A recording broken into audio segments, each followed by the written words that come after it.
Michael Watson's head dragged along road for 150 yards as sickening details of carjacking attack emerge. Boxing legend Michael Watson was left hanging out of a car with his head hitting the road during an attempted carjacking last year.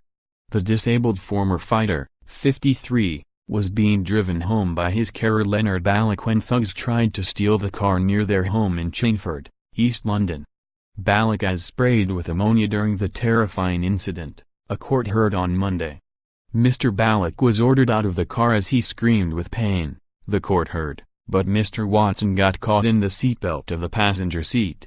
A witness said they saw Mr. Watson being pulled along the road for 150 meters as he hung out of the car door on February 16 last year. His boxing career was cut short as a result of a near-fatal brain injury sustained during a fight against Chris Eubank for the WBO super middleweight title in 1991.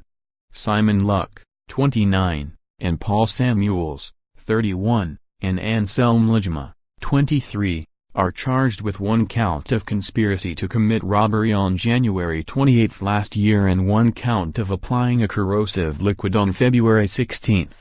Luck and Samuels are also charged with applying a corrosive liquid during a similar carjacking incident on February 4.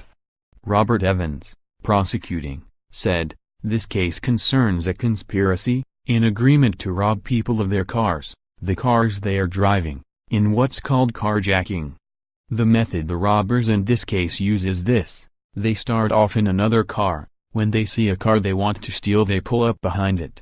One gets out of the car, they come in and go to the window of the driver's door of the car they are going to steal. They get that driver to open the window and the robbers then squirt ammonia into the face of the driver. The court heard the robbers then order the driver and any passengers to get out, before driving away in their car, closely followed by an accomplice in the car they arrived in. Prosecutors say the first of these carjacking occurred on February 4. Mr. Evans said, they had just pulled up at Esso Patrol Station on Church Hill in Luton. They had been caught short and were looking for a toilet. A white Mercedes pulled up behind the car.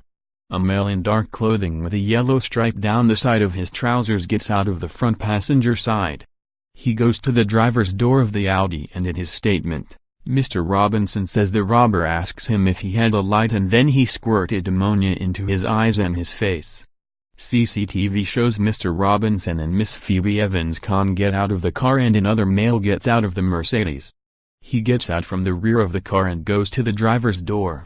Another male gets out of the front passenger door in a gray hooded top with black piping and goes to the passenger side of the Audi with the first robber who is already in the driver's side. Mr. Robinson's received life-changing injuries as he now cannot see without the aid of contact lenses, which are still unable to give him perfect vision. Jurors heard that on February 17, a white Mercedes pulled up alongside Mr. Ballack as he checked his car for damage on the Ridgeway in Chingford. Mr. Evans said, the second robbery takes place in Chingford on February 16, before the white Mercedes crashed and was recovered.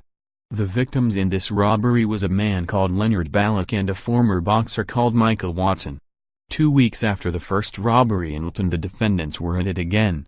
This offense happened shortly before 5 p.m. Lennard Ballack and Michael Watson were in their VW Golf on a road called Ridgeway. The traffic at the time was described as being heavy. The Golf was bumped from behind so Mr. Ballack who was driving pulled over to see what the damage was. While he was out the car he was approached. A witness described seeing the attacked squirting a clear liquid right into the driver's face. She realized it wasn't water by the driver's reaction, his screams of pain. The attacked dragged the driver out his car and continued to attack him on the ground. This includes the driver being punched and hit. When he tried to get up he was pushed and kicked down again. Eventually the attacker jumped into the driver's side and drove off in the Golf. Someone was hanging out of the passenger door. It looked to a witness like he couldn't get up. His body was described as flapping up and down and hitting the road for 150 meters or so until the driver stopped and got back into the white Mercedes he had arrived in. That passenger was Michael Watson. He had cuts and abrasions to his face and injuries to his back were seen. Luck and Samuels, both of Manor Park, Newham, are charged with conspiracy to commit robbery and 2 counts of applying a corrosive fluid. Anselm Lijma, of Plaistow, Newham, is charged with 1 count of conspiracy to rob and 1 count of applying a liquid. Mr. Watson, now 53, was known in his heyday as the People's Champion. He was left with life-changing injuries after his infamous fight with Chris Eubank in 1991 that left him in a 40-day coma. Another alleged victim of the carjackers that sprayed ammonia at Watson's carer said the attack had left him unable to keep his eye open for any longer than a few seconds. In a statement read to the court, Bradley Robinson said the ammonia squirted into his face at a petrol garage in Lton has left his eyelids burnt and his eyes extremely sensitive. Mr. Robinson said, "I spoke to staff at the garage and was told the toilet was locked and I couldn't use it. I was looking at Phoebe while putting on my seatbelt and putting the car in reverse. My driver window was fully down and I heard someone say, 'Excuse me, have you got a light?' I turned around and saw the male but was immediately squirted in the face with something. I did not see if the male was holding anything. I was blinded as I felt pain in my eyes. At the hospital they couldn't tell me what he squirted in my face and they didn't think it would cause any permanent injury. My eyes are too sensitive to keep open for a couple of seconds and my lids feel burned."